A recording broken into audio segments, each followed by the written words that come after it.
Usually, when people are sad, they don't do anything. They just cry over their condition. But when they get angry, they bring about change. Malcolm X.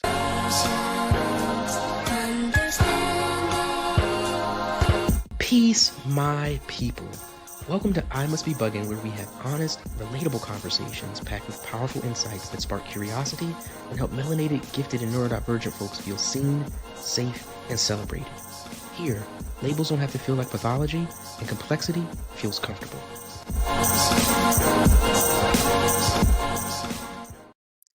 Welcome to the latest episode of I Must Be Buggin'. As always, I say I am so honored for you to be here. My name is Sheldon Gay. I am your host. Let's start, as we always do, with a visual description for those it might be helpful for. So again, my name is Sheldon Gay. I use pronouns he and him. I have on today my black over-ear headphones. I am a black man in my 40s with light brown skin. I have black curly hair that's faded on the side and the back. I have a mustache as well as a little goatee.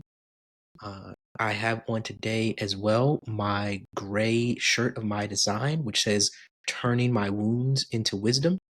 More on that later.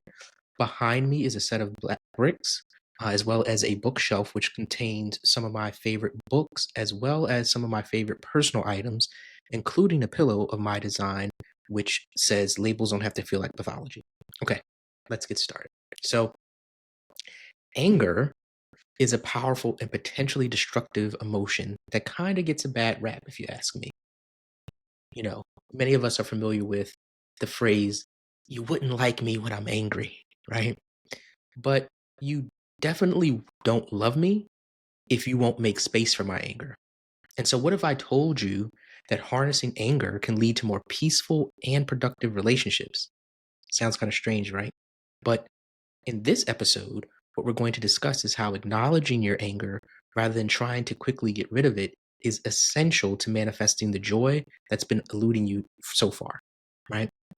And so, again, today's discussion is about that power of becoming familiar with that anger so that it can help us become present with our joy, right? And utilizing that to harness the lessons that it's trying to teach us. And so I can tell you that one of the clearest parts of my gifted self discovery journey was my anger. This wasn't so much outright rage or, right, like banging on things, but the burning emotional sensation of something not quite being fulfilled, right? Or multiple things constantly grinding against each other without relief, and how that experience could lead to outbursts and dysregulation, right? And in the past few years, one of my greatest sources of growth has been realizing that I no longer have to put that anger to the side or even downplay it. There are healthy ways I've discovered to channel that anger and its underlying emotions, right? To find ways to experience more authentic joy than I've ever experienced. And so, furthermore, there are systems of oppression such as racism, capitalism, and patriarchy that all ask us to have an unhealthy relationship with our anger and our ability to express it. And so I'm going to make sure that I expose how subtly but complexly harmful it can be, right? So that we can disrupt its ability to handcuff our relationships. And so, why is this even important? Well, everywhere I'm looking, I see people who are talking about creating safe relationships and safe spaces, right? Quote unquote. However, what popular culture isn't doing is spending a lot of time talking about the nuances of welcoming anger into our relationships to keep them safe.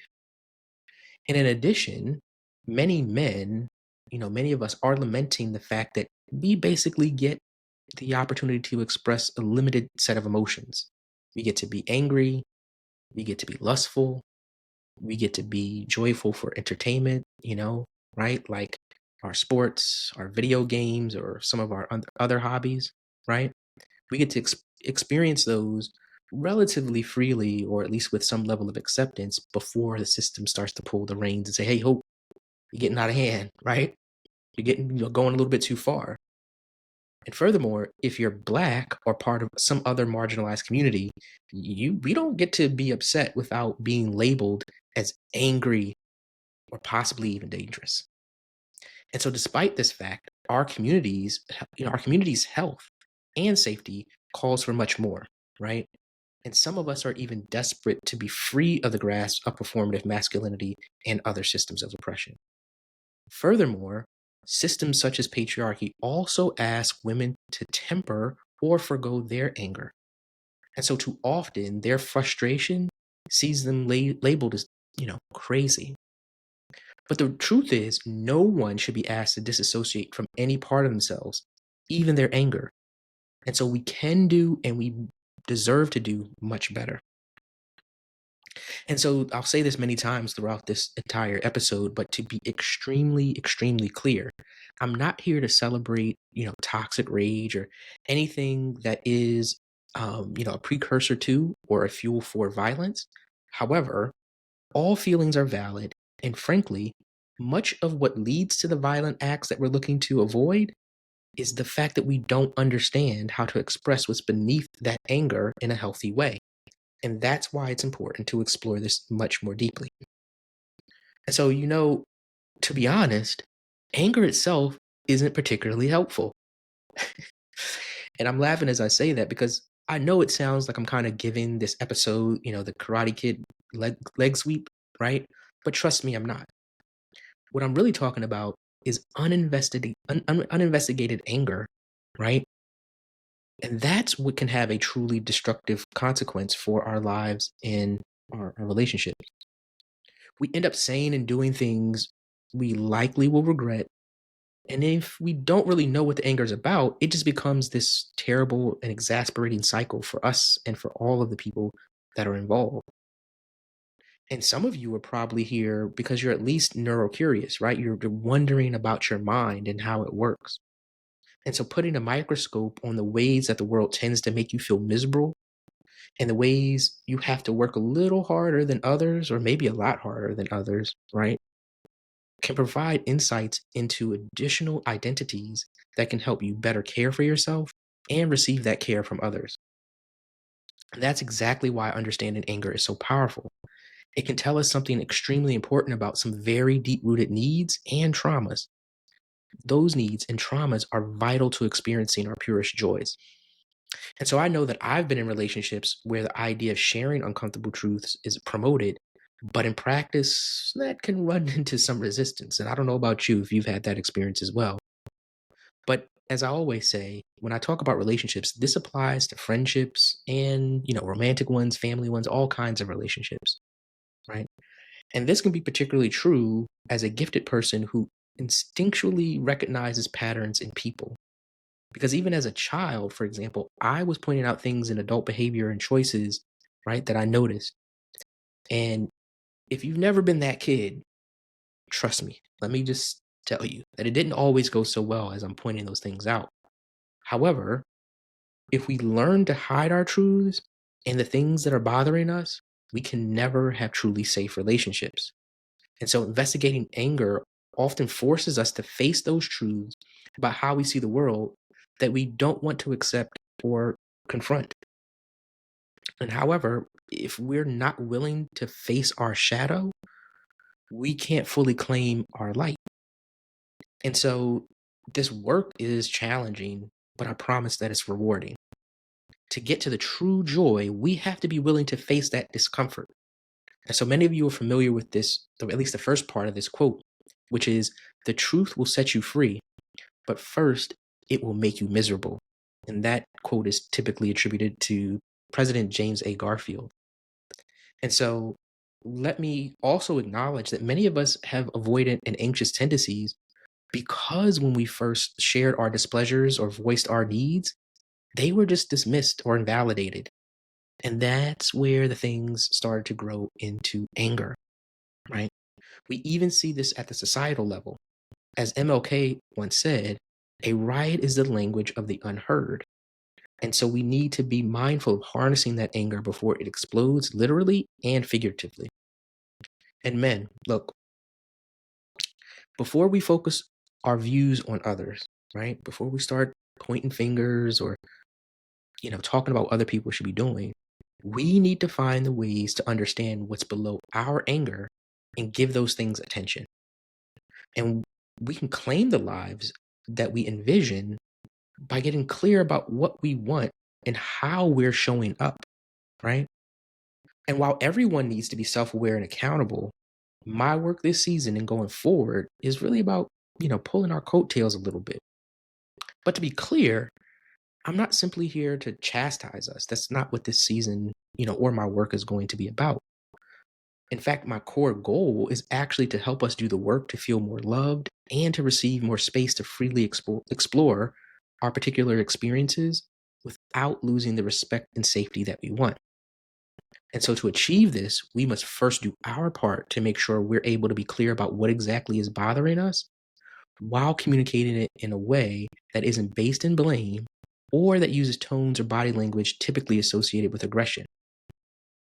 And so, now that we know why this is important, let's take a step back and define anger before we, kind of go down the rabbit hole we haven't even discussed, or defined, what we're even talking about. And so one definition is anger is a strong feeling of annoyance, displeasure, or hostility. And so I think, look, we're pretty familiar with the ways anger is typically displayed, right, in movies and TV shows and other places. However, there's some enlightenment, right, some like ingenious, insight hidden in the simplicity of this definition. Because anger is really a secondary emotion. That is, it's one that emerges from deeper, more fundamental ones. It isn't just one feeling, and it can take on many forms. So it's not just yelling or storming off or cussing somebody out. It can also be silence, excessive stoicism, or passive aggressiveness, just to name a few, right? Anger isn't always robust or aggressive ways of expressing oneself, but if we're paying attention, if we know what to look for, we can see the anger behind those behaviors as well. And so the more that we get in touch with both the emotions we are experiencing and the feelings, the better that we can respond. And so I know some of y'all are like, hold up, Sheldon. Did you just talk about emotions and feelings as if they're distinct things? And yes, the answer is yes, because they are. And as always, let's start with some basic definition, right? Basic definitions, I'm sorry. A definition of emotions is that they are a conscious mental reaction, such as anger or fear, subjectively experienced as strong feeling, usually directed towards a specific object and typically accompanied by physiological and behavioral changes in the body. Pay attention to that last part. A feeling can be a generalized bodily consciousness or sensation or an emotional state or reaction. And so, in short, I see emotions as the comprehensive mind and body reaction to what we believe happened to us. And in turn, feelings are the labels we place on those sensations that we're feeling in our body. And so I'm going to share a clip with you, right? That I think does an absolutely amazing job of making this pretty plain. So let's watch that now. Feeling and emotions are different. Emotions have feelings, but feelings don't have emotions. Here's an example. This is a feeling, right? If you touch your arm right now, you don't get emotional. So now, how do we turn this into an emotion? Judge the feeling. I remember back then this person touched me in this way and it was so bad. Now, this feeling, suddenly it's an emotion. I have this trigger now. I labeled it. I created a story from this feeling. It's just a sensation.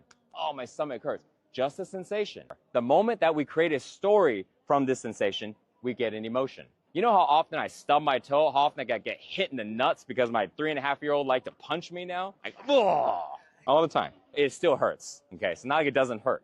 It happened. I'm in pain. Great. Now stay relaxed. If I saw it as bad, am I emotionally positive or emotionally negative? Negative. So now, how does my body respond? Relax or tense, right?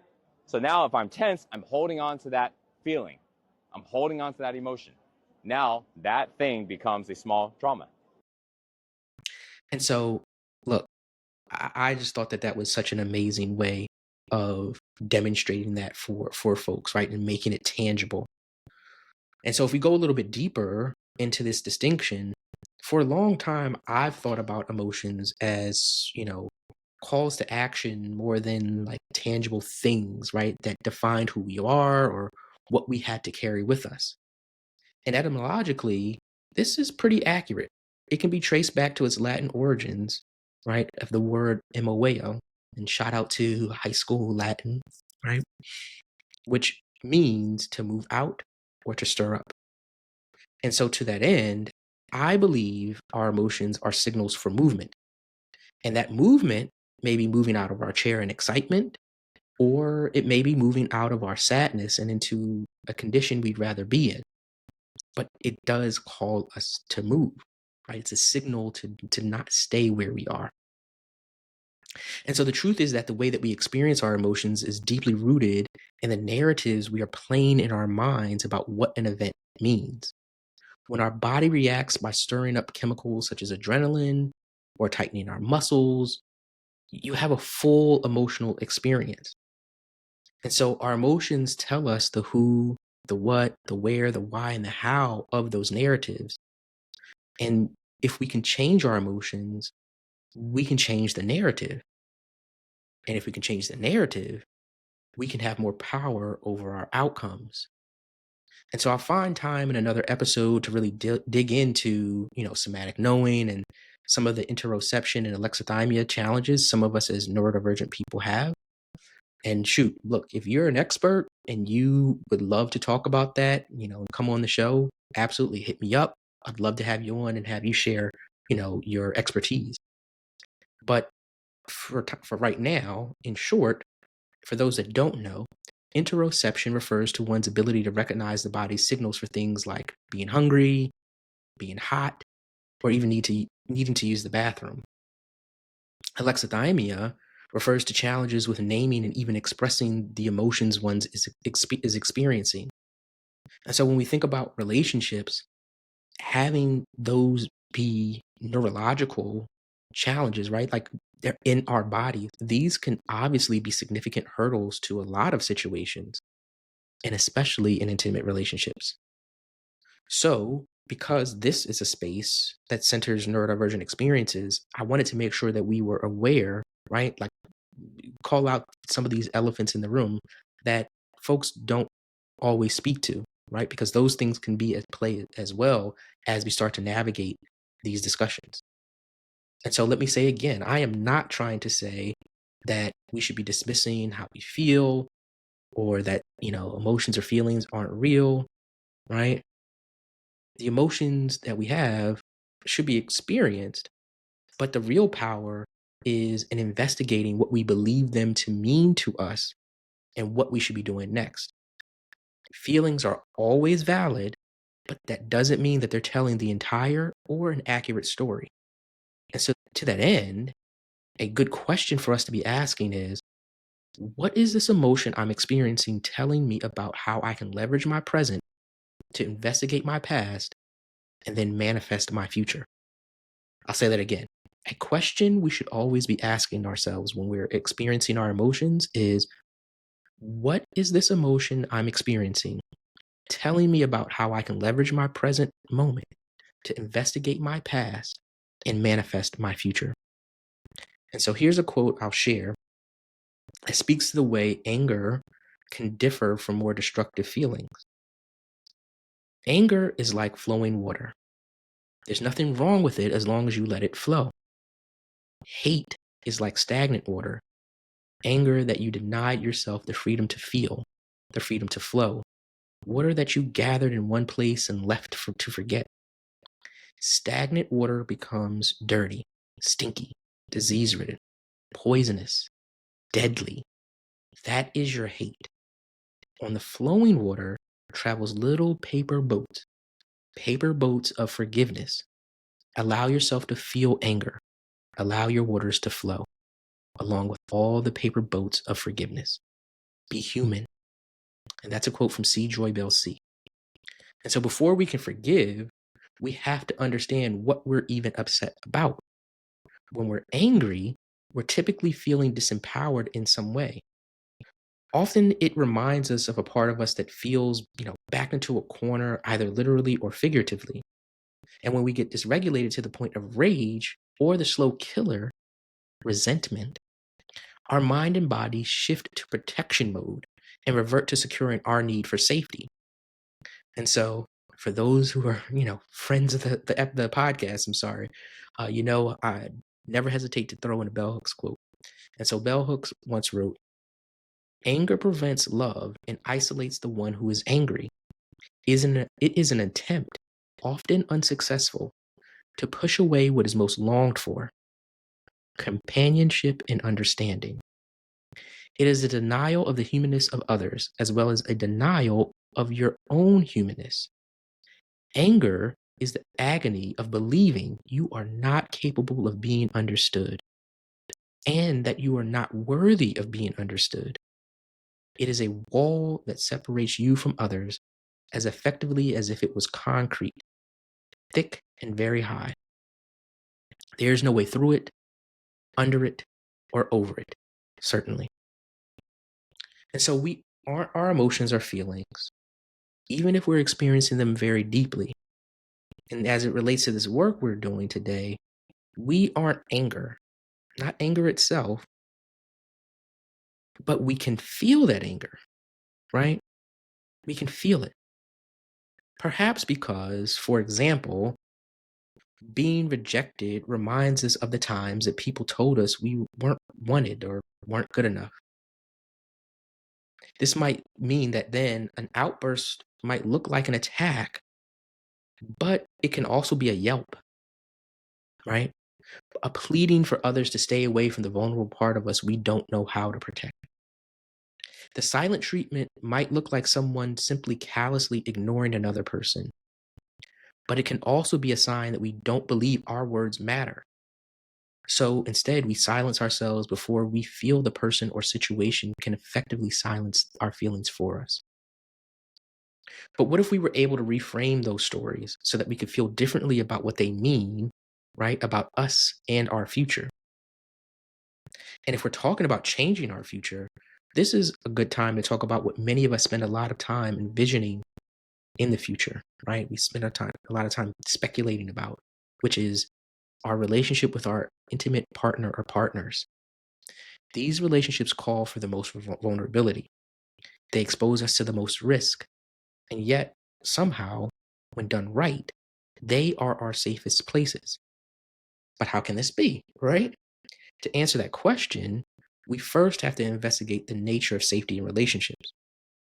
And so, going back to Bell Hooks, in her famous book All About Love, she wrote, "The practice of love offers no place of safety. We risk loss, hurt, pain. We risk being acted upon by forces outside of our control." And so in this case, she's saying that there's no complete safety where safety is defined as freedom from any harm. And this is because, as she points out, we don't control all the factors. And so here's where it starts to get interesting, because that's exactly why we must create our own safety and, in fact, become safe if any of our relationships are going to have any hope of actually being safe spaces. And so, as those that know, we know that when two or more are gathered to take on that shared responsibility, miracles can truly happen. And I want to make sure that you hear me when I say that the best way to create safety is by first becoming safe. We can't seek something we don't know, and therefore can neither recognize or produce ourselves. The reality is that until we know our own safety, like truly, truly recognize it, how you might recognize, your cousin's laugh in the background on a phone call, maybe your mom's, talking to her, your aunt or your uncle, right? And you hear somebody laugh in the background, you say, oh, who that? That's Var? Oh, yo, tell Var to call me, or, put Var on the phone real quick, you know? Until you can like just recognize a voice like at that level, until we can truly recognize its scent, right? Its taste, its sound, etc. We'll forever be looking at other people with the skeptical squint, right? I don't know if I trust you, right? A little side eye, right? Until we truly know how to recognize what safety looks and feels and is like. To achieve that security, we must be self aware and in control of our reactions to the emotions we experience. We have to know that our goal is no longer to control what happens, but to be skilled enough to deal with whatever comes our way. And I'll say that again. To achieve that security, we must first be self aware and in control of our reactions to the emotions we experience. We have to know that our goal is no longer to control what happens, but to be skilled enough to deal with whatever comes our way. So, again, most of the current advice on social media is all about blame and assessing everyone and everything outside of us to know if they are safe. But the reality is that's like going out on the water and being focused on sharks and pirates and storms, and you haven't even checked on your own boat for holes or whether there's even a way to steer the ship. It's funny because in fact, the other day I saw a video. I don't know if this is like the all-seeing algorithm, right? But anyway, the video was of this fancy multi-million dollar yacht, right? That they were, putting out to sea for the first time. That thing sank within the first 15 minutes because apparently someone failed to do a simple check for a drain plug. And so that one hole is all it took for that boat to fill up with water, millions of dollars down the drain, right? And so how does this play out though in romantic relationships? Well, imagine your partner is sitting in silence while you're upset. Or maybe, you just are telling them about something that's really important to them. Sorry, important to you. To you, their silence might look like they just don't care. And perhaps it seems that way because, for example, your parents weren't expressive and never acknowledge or validate your feelings and experiences. So now you're prepared for that feeling of rejection because that's quote unquote your life. Or at least that's the story that plays out the second you see them sitting in silence. Now, in reality, your partner may be simply focused on holding space. However, what you see can cause your body to react before your mind even has a chance to pause and assess options beyond them just disregarding your emotions. But if we only read the scripts our narratives are putting in front of us without checking in or clearly expressing what we want, we can't manifest any real joy. We can only survive, we can't thrive. And so here's a little like example that I'll share and I'm borrowing from a great post I saw, I believe on Instagram from at This Is Love Amplified. And so it says, anger says, I'll shut down completely so they know that I'm upset. The other uh, part says, love says, I will choose clarity over abandonment. I can share what I'm feeling, not make them guess. And for me, this is a perfect example of why we can feel all the emotions deeply and freely, but we must have the skill to choose our reaction. Our power and our safety is in our reaction. However, we can't choose what we don't understand. We can do something, we can stumble upon something, we can be acted upon by any number of things. But if we want to choose and manifest what our life looks like, we need to take the time to truly understand ourselves and our desires. And anger is where most relationships end up breaking down. But the question really is, what are you actually angry about? Is it actually about the finances? Is it actually about chores or household responsibilities? Is it actually about how you want to raise your children or even if you want children? Most of the times that anger, is first and foremost encountered, it's really when you're talking about something that looks completely different than any of those discussions. And even if you were to be arguing about how your partner spends money, the question is, why are you angry instead of curious? or even simply clear and assertive about your concerns. I'll say that again. Even if you're arguing with your partner about whatever it is and you get angry, the question becomes, why are you angry? Instead of curious or even simply clear and assertive about your concerns. When we enter into healthy, safe relationships, we accept that conflict will be a part of the puzzle. And if we don't have access to our anger, we don't have access to the deepest intimacy. So let's pause here again and make sure that we continue to drive this point home that the anger that I'm speaking of is the one that's investigated and tempered.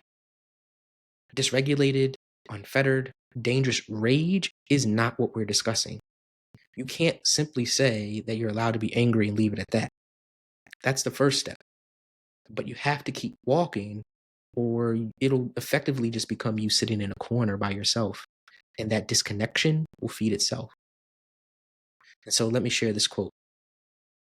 Anybody can become angry. That is easy.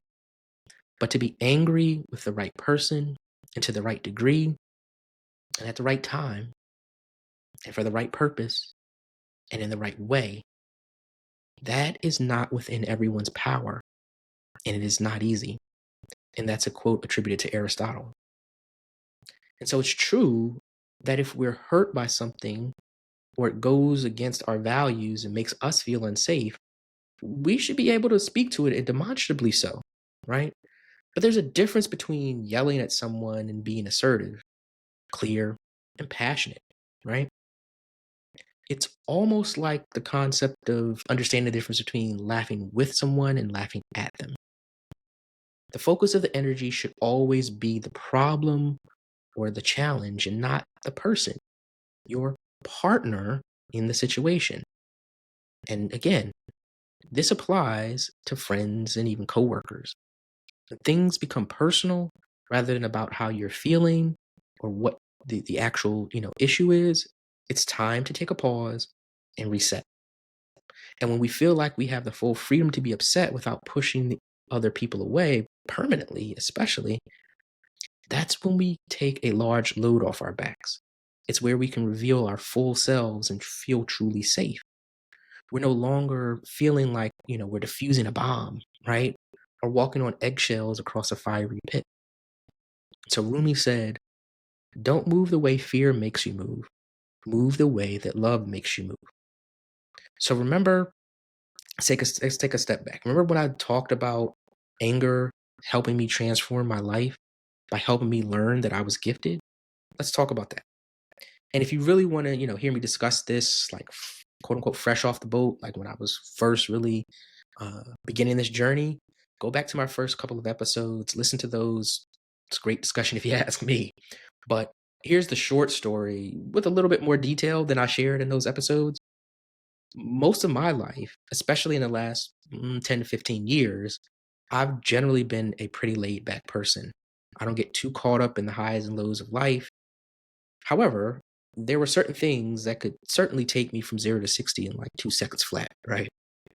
And that's exactly why initially I was confused when some people suggested I had a quote unquote anger problem.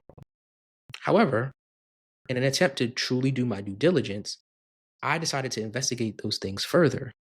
I noticed the specific times that I would get agitated, and what I realized is that they were usually related to things like people taking too long to understand something I shared, people accusing me of being a quote unquote know it all, people deflecting from their lack of empathy by calling me too sensitive, people not believing I could know the things that I felt strongly that I knew well. And these are just a few examples that, folks might understand, particularly my gifted kin, right? And particularly my late identified ones, right? As you reflect back on your journey to this point. Um, as I work through those narratives that I had around these feelings with my therapist, it became clear that I was actually most upset with myself, or at least my condition. And so, see, before I was only able to have empathy for other people. I knew why they were doing what they were doing, or at least, I thought I knew the full story. I spent a lot of time investigating and grappling with those things. I had more empathy for their feelings than my own. I thought, it was most noble, right, to rescue them before rescuing me. And so here's where things completely changed, though. My therapist essentially just kept holding up a mirror and saying, sure, those people are hurt, but who's the person not getting their needs met or acknowledged in all of this? And initially I was just so confused. I was like, what is he talking about? Because I was so focused on taking care of everyone else first that I didn't even consider that the person he was talking about was me. And when I acknowledged that, you know what, I did want to feel brilliant and heard and understood, that's when the doors swung wide open. That's when my challenge and understanding transformed completely. It went from things like focusing on people taking too long to understand something to realizing how lonely I felt because I was quickly making deep and complex connections without anyone else who I could share that reality with. It went from focusing on people accusing me of being a quote unquote know it all to the fear of having knowledge you're excited about, but it doesn't feel safe to share. It went from focusing on people using their lack of empathy as a reason to insinuate my emotional depth was a weakness to feeling the full sadness of feeling deeply for others with no one who could hold space for me. It went from focusing on people being incredulous at my multifaceted expertise to realizing I could access the peace and joy that comes from knowing what it is to truly trust myself. So see, this is the power of getting to and naming the emotions and then claiming the power on the other side. Recently, I received a letter I wrote to myself during the retreat that really solidified my acceptance of my giftedness and that definitively birthed this podcast. And in the letter, in short, it was me, wishing my future self well and hoping that we, right, were both publicly living as gifted people or a gifted person, and that we were no longer waiting around for others to affirm who we are, not our emotions, not our brilliance, or our ability to execute. It's funny because it was supposed to be sent to me a year after that retreat, but it didn't come for 2 years. And frankly, it was like the perfect universal timing because what I can say now is that, you know, I'm very much so living those values or those ideals, right? Um, at the retreat, I was terrified to share my true self. And that's the reason why initially I only committed to doing a few episodes of this podcast. I figured, okay, I'll just, quote unquote, tell my story, but sharing like the me and getting truly deep without a mask or facade, right? Or any concern for how it might upset people or make them squirm or fundamentally, major trauma, major fear here. The fact that they might abandon me and open that wound up again. Well, like I said, here we are, right? Season 3. Been doing this for a minute now. And so this season, again, is about me continuing to pull back yet another layer and facing those fears of being misunderstood or hurting people's feelings. And as one of the GOATs, Audre Lorde, said, I have come to believe over and over again that what is most important to me must be spoken, made verbal, and shared, even at the risk of having it bruised or misunderstood. And again, that takes a lot for those of us, for whom our core traumas are based in feeling like we're constantly, bugging, right? But it's the ability to validate ourselves and know that the truth deserves the light with compassion and with humility to course correct, right? And repair where needed. That makes it a radically powerful act, right? So we no longer have to worry about, well, what happens if somebody gets upset? Or what happens if, it's not the right thing? Because we realize that we have access to a solution. And so to that end, before I go, I want to make sure that I at least touch on a couple of reasons why accessing anger rather than simply avoiding it or tossing it away is so important from a social justice perspective. We'll have to talk about this more in depth on another episode, but frankly, this if you know anything about this podcast, that's a thread throughout all of my speaking, this podcast, and other work. right? But having said that, first, let me go back to the point about how Black and other marginalized people don't get to simply be angry, especially in places where they're minoritized. And so let me share a video I saw recently that honestly it prompted me to re-record this episode just so that I can include it. I mean, it's funny. I'd already had this episode done, but this had to be shown. So let's just watch this real. I went to Harvard Law School. I've got a lot of degrees and awards. I've won cases at the U.S. Supreme Court, and I've been in courtrooms representing clients, getting there early, sitting at defense counsel's table, where the judge will walk in and immediately get mad at me. The judge will look at me and say, hey, you get back out there in the hallway. I don't want any defendants sitting in my courtroom without their lawyer. And I have to stand up and say, well, I'm sorry, Your Honor. I am the lawyer. I didn't introduce myself. My name is Brian Stevenson. I have to try to de-escalate this situation.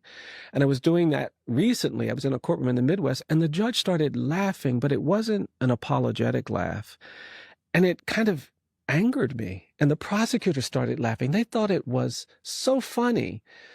And I was sitting there getting angry. And then I thought, oh no, Brian, you can't get angry. You need to smile. You may need to laugh. And I felt that way. I thought that way because my client was not going to be able to leave that county. I was able to leave that county and never come back based on the way I was treated if I chose to do that. But my client was going to have to stay there. So when they were laughing, I smiled. And then I eventually chuckled. Client came in, we did the hearing. But I remember sitting in my car after that hearing thinking, wow, here I am, this middle-aged Black man. I'm in my best suit. I actually argued the case at the Supreme Court that we were trying to implement. I've got all of these degrees and awards, and I'm still required to laugh at my own humiliation to do justice for my client. That's not right. That's not fair. And I'm getting old enough to know that when you have to constantly navigate presumptions of dangerousness and guilt because of your color, when you have to tell your children how to survive a police encounter, what to do and what not to do, how they can't do the things that their white friends can do because they're going to be burdened with this presumption, when you have to constantly navigate this world, it's exhausting. And I want something better. I want something better for everybody. And that's why the commitment to truth-telling, the commitment to building institutions that help us understand the harms of history is such a priority. Was I right? So look, imagine living with all the accolades and accomplishments and still having to curtail and bottle your emotions, all while people who are less accomplished, right, belly laugh at your situation. What does it take to not only respond to that, but also be prepared for it on a daily basis? We have to ask ourselves that. What do we then carry home with us, right? To our roommates, to our partners, or to our families. Look, energy is always conserved, even in relationships. And so that energy must go somewhere. But the reality is that not all of us have healthy and satisfactory outlets for that energy. And so when we think about it, society standards have some of us feeling like we have to be working all the time while limiting our acceptable options, right, for self-care. While those same standards allow others to have much more leeway in how they pursue their self-care, but compels them to do the labor that leaves them little time to explore it without feeling guilty. And so do you see how this is true for everyone, but especially for marginalized people who not only can't be angry at home, right, but can't even be justifiably frustrated in public? So again, where does all this energy go? So here's my hope, that we make space in our communities for the safe expression of all feelings, including anger. Doing that, I believe, can be powerful in helping us find the composure and the language to advocate for ourselves if needed in other spaces as well. So it's not just about creating our better, spaces at home, but making sure that it then allows us to leverage that everywhere we go to avoid the kinds of situations, or at least ameliorate the types of situations we heard in that video. So here's where we get a little bit dicey. Well, anyway. Next, I want to acknowledge the recent murder of a divisive political voice and people's selective outrage afterwards. I'm not here to celebrate the death, right, or revel in the violence. Not at all. However, I am here to speak to the fact that oppressed and marginalized people are humans too, and frankly, first and foremost. And so when someone spends an inordinate amount of time and energy rallying people to participate in the destruction and the dehumanization of someone's life, you can't be surprised when they don't want to light a candle or lock arms and sing songs in your name. Yes, there is sadness in any violence, but there is a deep sadness in the fact that there are those who would first tone police or rush to publicly shame others for expressing their visceral reactions to the death of someone who not only literally didn't consider them fully human, but who also worked to enact policies that he hoped made it systemic. So, just as I stated earlier, some of you have to investigate why that was your initial reaction. Why are you angry, condescending, or incredulous with people rather than being curious about what part of the system makes you believe it's better to be more concerned for that man's life than the lives he sought to eliminate, or at least didn't consider worthy of protection? And so, as Kwame Ture once pointed out, some swear there's never a reason for violence, but yet at least understand an enslaved person who's posed with reality that their only hope for freedom is violence against their enslaver. The people who would trade the enslaved person's life and way of being if it meant their ideals could be preserved. And so, again, I'm not saying he should have been shot. What I am asking is what makes him more worthy of empathy, something he personally dismissed as made up and damaging. To do this work, we must accept we'll be grappling with complexity and nuance, right, around our principles. Failing to at least consider this is one thing that leads to immoral and irrational outcomes simply in the name of the principle we're purporting is some example of a greater good. And to that end, we who are angry, right, about how some have taken to their pulpits, literally and otherwise, to paint that man as a great unifier and angel, instead of standing 10 toes on the full breadth and tenets of his message, we should find ways to ensure it doesn't leave us in sadness, in apathy, and uninvestigated anger. We must find ways to alchemize that anger into something or some things more. And so we started this episode with a quote from Malcolm talking about how some people stop at sadness, but anger is what brings change. And so let me share another quote. You should be angry. You must not be bitter. Bitterness is like cancer. It eats up the host. It doesn't do anything to the object of its displeasure. So use that anger. You write it, you paint it, you dance it, you march it, you vote it. You do everything about it. You talk it, never stop talking it. And that's a quote from Maya Angelou.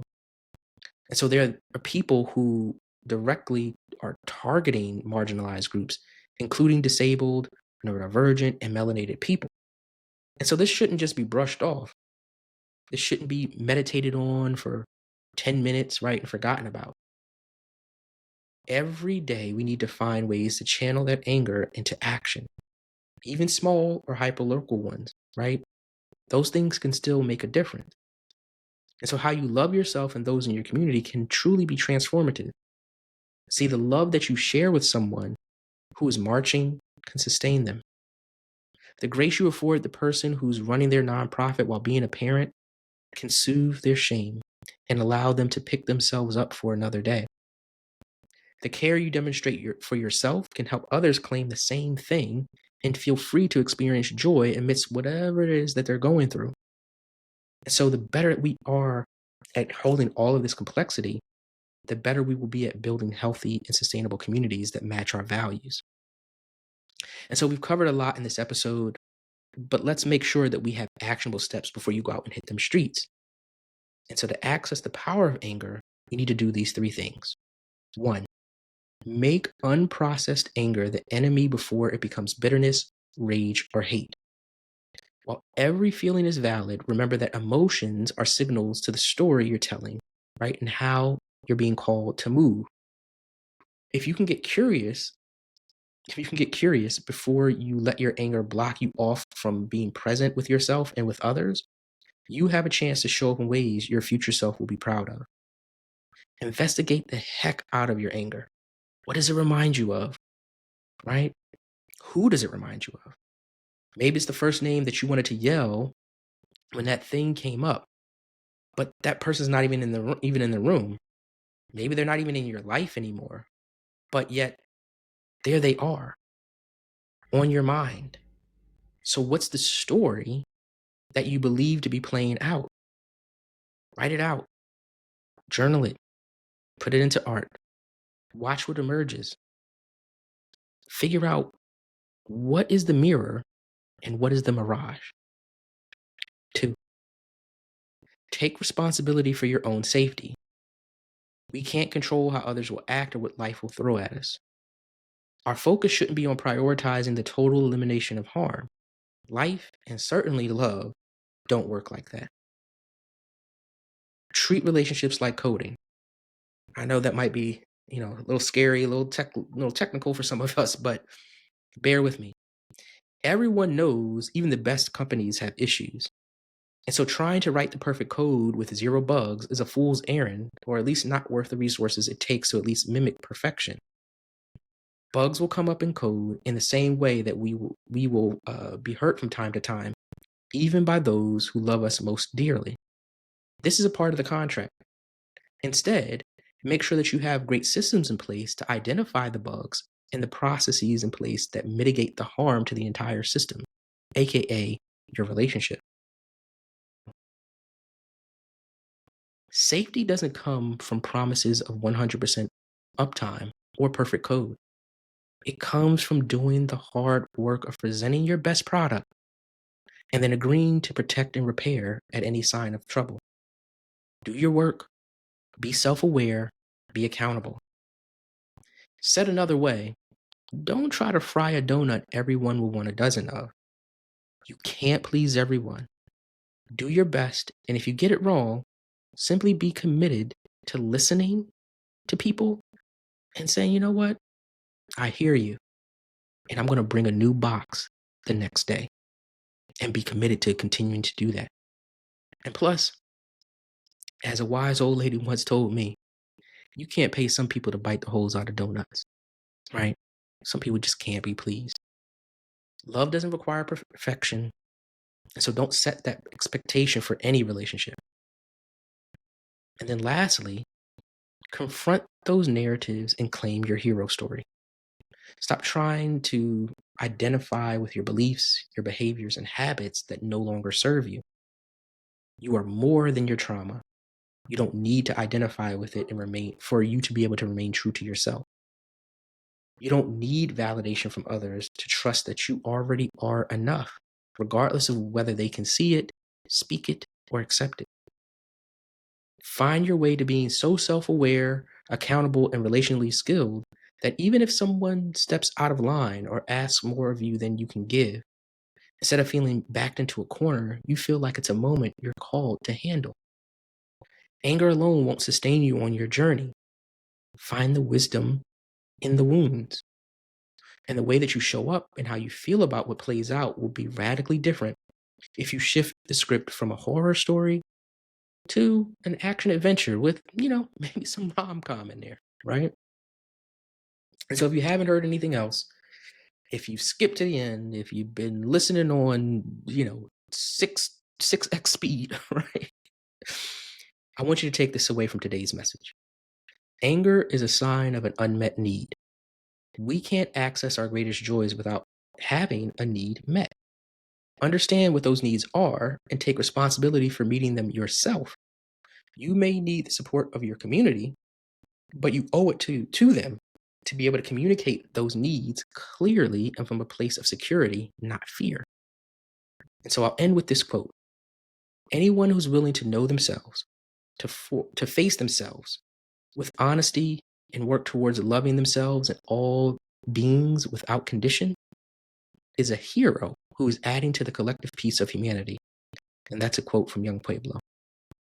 And so, look, if you're someone who's looking for help accessing right? Your authentic voice by truly understanding not only your emotions, but claiming your power and joy.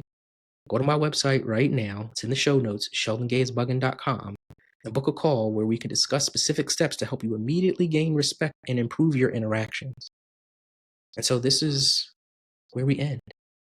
And I leave you like I love leaving you with these 3 things.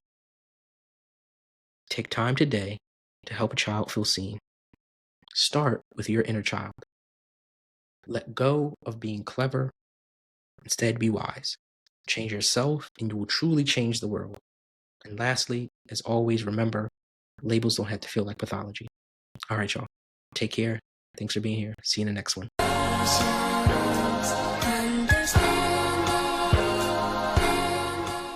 Thank you for joining me on another episode of I Must Be Buggin'. I hope you felt seen, safe, and celebrated by what you heard today. Don't forget to visit my website, sheldongaysbuggen.com, where you can catch all of my episodes, book me to speak, and check out my merch. Don't hesitate to hit me up on socials either. I'm eager to hear your thoughts, your experiences, and your stories. Remember, this podcast is all about sharing humanized narratives about who we are and how we contribute to the beautiful and necessary diversity of humanity. This is our place to unmask and just be. And if you've enjoyed today's episode, please share it with a friend, leave a review, and subscribe. It helps our people find community. So until next time, stay up and enjoy who you were meant to be. Ashe.